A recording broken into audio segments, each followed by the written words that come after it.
Well, Scott, it was really late, but Leon's managed to save us a point in the end. I'm sure there's a lot of frustration today. A red card for Kwaku Lucan this afternoon. Where do you want to start with? Probably a fairly poor first half, I imagine. Yeah, really difficult first half. I think they obviously came with a game plan to put 10 outfielders and a goalkeeper behind the ball, and it's never easy. I know there's sort of murmurs and groans from the stand, but I wish anyone that wants to go and play football to try and experience it, to try and break it down and see how hard it is. It's really difficult. It's really frustrating. Teams usually maybe come onto us a little bit more and step onto us, and it gives us a bit more space and time. But it was really, really difficult. I think Salisbury had a really good game plan. They stuck to it extremely well. It was really frustrating. We had a lot of the ball, and we tried, and it felt like we were trying to knock down a brick wall with a spoon. That's the best way I can try and describe it. And it wasn't working, but it wasn't for the want of trying. And there was moments of quality where we completely lacked in the midfield third, the final third at times. And it kept breaking down on us, and it was tough because they came in with a game plan and made it really difficult for us. And then we saw, obviously, the triple change at half-time. Did you feel like you benefited from making that change immediately, or did it take maybe till that red card before it really sort of changed things? I thought we camped in their half for large periods of the second half. I think they'll be kicking themselves that when they maybe, we went down to 10 men, they're 1-0 up, that they didn't step onto us. They let us still have the ball and they set in a shape. They're a really good side as well, and I think they probably didn't show the best side of them today.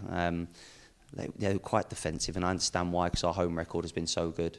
They probably would have taken a point before the game, but having been 1-0 up with, 30 seconds to go, against 10 men, they'll be extremely disappointed, whereas we go away happier out of the two. But I'm still disappointed, because I think if we'd used the ball better in the first half and in large parts of the second half, we should have been able to maybe create more entries into the box and more attempts on goal. But yeah, I think the red card actually kicked us on a little bit. It gave us a bit of impetus. We seemed to find a bit of a new lease of energy and a new lease of life for the last maybe 10-15 minutes, which was strange. But yeah, overall, Leon's popped up with a great strike, and it's got us out of jail.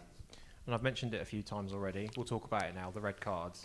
I'm sure you won't be the first or the last to speak about frustrating referees in some of these matches, but we've seen a run of events today where I'm slightly baffled myself how we've not seen 2 red cards.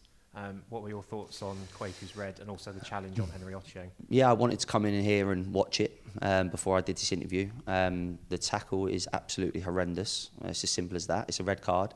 And if pushing someone in the shoulder blades is a red card and the tackle's a yellow, then the game is struggling. It's as simple as that. I hope the ref watches it back. I hope I get an apology. I hope Kwaku gets his red card rescinded, because it's not a red card. Pushing someone in the shoulder blades is not a red card. It might look aggressive, but the tackle is reckless and aggressive. So how do you differentiate between the two? You can't. I don't want to see people get sent off. I don't want to see their lad get sent off. But if one's a red and one's a yellow, then we're struggling. But I made a point of watching it before I came in here, so I could have clarity on it. It's a push in the back. It's never been a red card. It took 3 or 4 minutes between 4 of them. They were guessing. They called over the 4th official, who stood 25 yards away. They called over the linesman on the far side, and they said, what have you seen? If you've not seen anything, don't guess. It's not like the lad's down on the floor. He's got claret all over his face. He's been pushed in the shoulder blades, and it's a red card. It's not. But I thought today, no, in fact, I'm not going to talk about it. I'm not going to talk about it anymore, apart from that decision. But the time wasting something has to be done about it. I love Dan Lincoln to bits, but he pretty much refereed the game.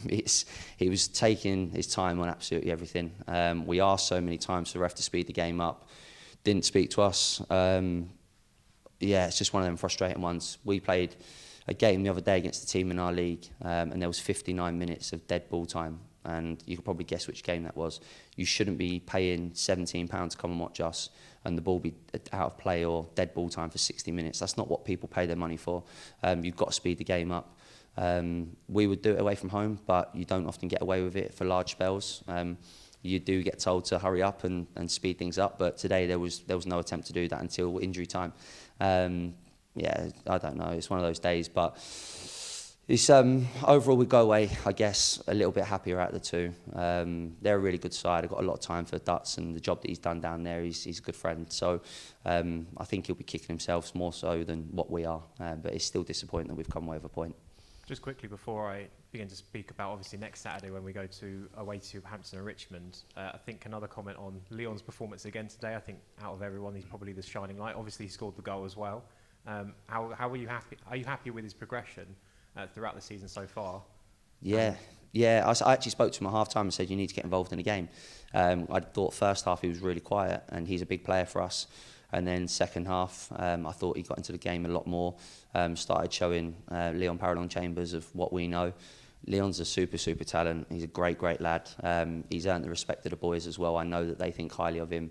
And he's put his name on the team sheet now, probably quicker than everyone else. And he's probably from this time last season where he was a bit of a bit part player. Now he's really growing into a really talented young player. And the strike at the end is beautiful to watch. I was right behind it.